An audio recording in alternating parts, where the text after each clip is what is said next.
Chris Watts, the modern father with a deadly secret. The All-American Family, Frederick, Colorado, a quiet, suburban town surrounded by vast plains and calm neighborhoods. In 2018, it was the kind of place where people left their garage doors open and waved to neighbors from their driveways. And it's where Chris and Shanann Watts were building what looked like the perfect life. Chris, a soft-spoken oil field worker, and Shanann, a thriving health product promoter, lived in a beautiful two-story home with their two daughters, Bella, age 4, and Celeste, age 3. A baby boy, whom they planned to name Nico, was on the way. To outsiders, their life seemed picture perfect. Shanann posted frequent family updates on Facebook. Videos of Chris playing with the girls, photos of vacations, and heartfelt captions about love and gratitude. They were young, successful, attractive, and seemingly in love. But social media, as it often does, was only showing one side. Behind the scenes, the family was drowning in debt. Their home was in foreclosure. Chris was growing distant, emotionally and physically. And Shanann, despite her confident online presence, had growing fears that something was terribly wrong.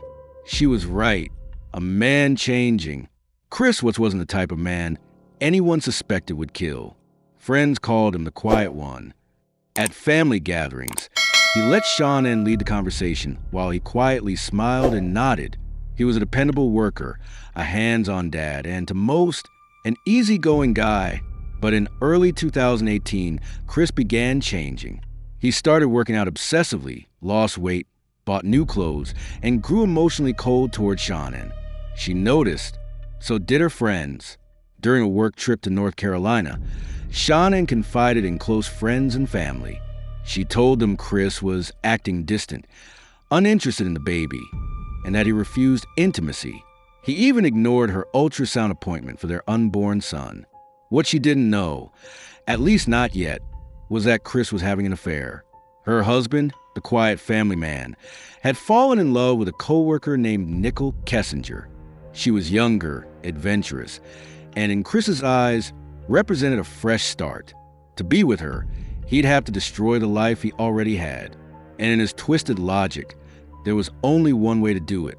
The last night, on August 13th, 2018, Shanann returned home from a business trip in Arizona.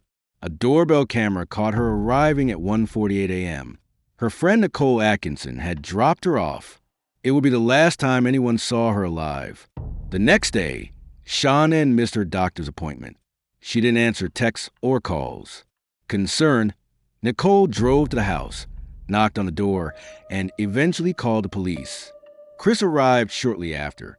Bodycam footage from that day shows him nervously pacing, barely helping officers, offering strange explanations. He claimed Shanann had taken the kids to a friend's house, but Shanann's purse, phone, and medications were still in the house. Her car, complete with children's car seats, was still in the garage. Nicole and the officers were suspicious. Something wasn't right, and yet Chris remained calm, almost too calm. In truth, by the time officers entered that house, his wife and daughters were already dead. The murders.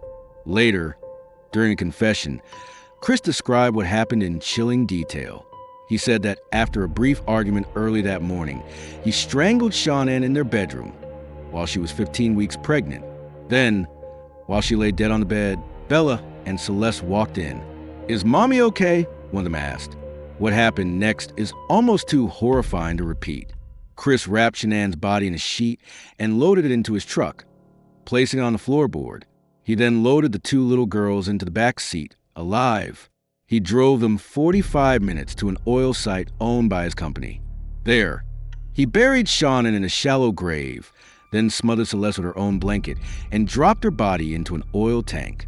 Finally, he did the same to Bella, despite her begging, "Daddy, no." She was 4 years old. Chris then drove home, showered, and pretended nothing had happened. The lie unravels.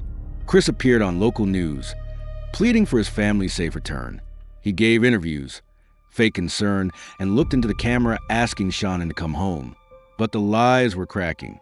The police brought him in for questioning. During a polygraph test, the administrator famously told him, You did not pass a test. There's no doubt. Now's the time to tell the truth. And finally, he did, partially. At first, Chris claimed Shanann killed the girls and that he killed her in a rage. But evidence quickly disproved that. He eventually confessed. He killed them all, not in rage, not in self-defense, but to start over. When asked why, Chris replied simply, "I thought that would be easier than divorce." His coldness shocked even experienced detectives. He was arrested, charged with multiple counts of first-degree murder, and held without bail. Justice and aftermath. On November 6, 2018, Chris Watts pleaded guilty to all charges. He did so to avoid the death penalty, at the request of Shanann's family.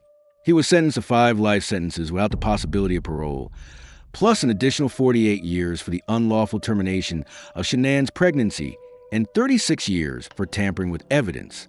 Today, he is imprisoned in Wisconsin, living out the rest of his life in isolation. The case sparked national outrage and heartbreak. How could a seemingly normal father annihilate his entire family? Why didn't anyone see it coming? And what signs did we miss? The psychology of Chris Watts. Criminal psychologists describe Chris Watts as a classic narcissist with covert tendencies. He wanted to be seen as the perfect family man, until it no longer served him. He lacked empathy. He manipulated everyone around him, including his mistress and investigators. Even during interrogations, he showed more concern for his image than for the lives he had taken. Experts say he exhibits traits of family annihilators, a rare type of killer who destroys their own family to escape responsibilities, shame, or consequences. In some cases, they believe they're protecting their family. In others, they simply want freedom. For Chris, it was freedom. Freedom from debt, from fatherhood, from marriage. But it came at the cost of 4 innocent lives. Chris Watts didn't snap. He calculated, lied, and executed a plan over weeks, maybe months. His actions remind us that sometimes the greatest danger isn't loud or aggressive. It's quiet, smiling, and familiar. We must learn to listen when people around us express discomfort or fear in a relationship. We must not dismiss intuition, like Shanann's gut feeling that something was wrong.